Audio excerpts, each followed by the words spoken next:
Teaser pa lang sinampal mo na agad si... So, Oo nga. first question ko, kumusta yung experience working with Barbie and David na alam naman natin kung gaano ka-popular ngayon? Second, ready ka na ba? Ay, saan po? Sa mangyayari sa'yo, sa tweet, sa X, sa social media, alam na natin. Ano po? Ready ka na ba sa Sa mga pambabash ng mga Yes. tao. Well, first of all, sobrang blessed ako to be able to work with Barbie and David. Kasi po, sa anak ni Waray versus anak ni Biday, dapat po magkaka-work kami ni Barbie doon. Pero sa kasamang pala, dahil po nagkaroon ng pandemic, so may mga changes sa story. So ngayon, na natuloy yung project, ay hindi niyo po talaga alam kung gaano ako ka-fan ni Barbie for this, sa totoo lang. Nung nakaupo po siya, bago mag-start ang eksena namin, sabi ko talaga, sino yung gwapo na yun? Hindi ko alam, si Barbie pala. okay. So, Kasi, totoo po talaga, bilang Cardine, makikita mo bilang Dino, sorry, talagang yung essence ng pagiging lalaki, naramdaman ko.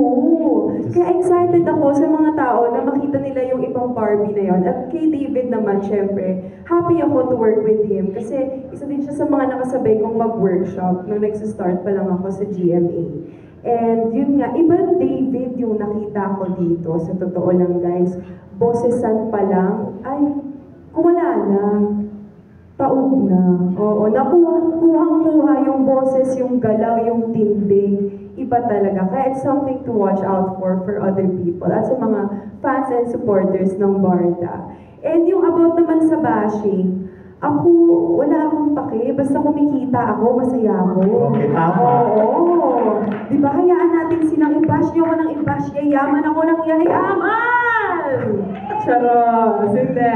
Hindi, syempre, yung pagbabash naman ng tao, it means na na-appreciate nila yung galit eh. Doon talaga, totoo po yan, di ba si Miss Jean, isang napaka-tanyag talaga na artista. And alam ko, nung una, may mga bashers talaga na dumating. Pero kami naman po, ginagawa lang naman namin yung trabaho namin. At para matuwa yung mga tao or magalit sila sa character ko bilang isang kontrabida, it means effective kung ano yung ginagawa ko. Kaya I'm very, very grateful sa GMA, sa Sparkle, kay Miss Jo, at saka si Direk Enzo Williams. Hindi niyo po alam kung gaano kalaking suporta ang ibinibigay niya sa aming lahat. Kaya ang sarap pumasok sa taping.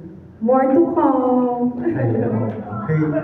Diyos ko, hindi ka pala kay David ililig, kay Barbie ka pala. May mga eksena kaming dalawa ni Dino, nakaabang-abang na kahit kaming dalawa din talaga, ba't ako tumayo? Diba? Dito lang ako, oo. Hindi, kaming dalawa ni Barbie na pag-uusapan na namin na paano ba natin ito gagawin. Kasi exciting siya. Thank you po.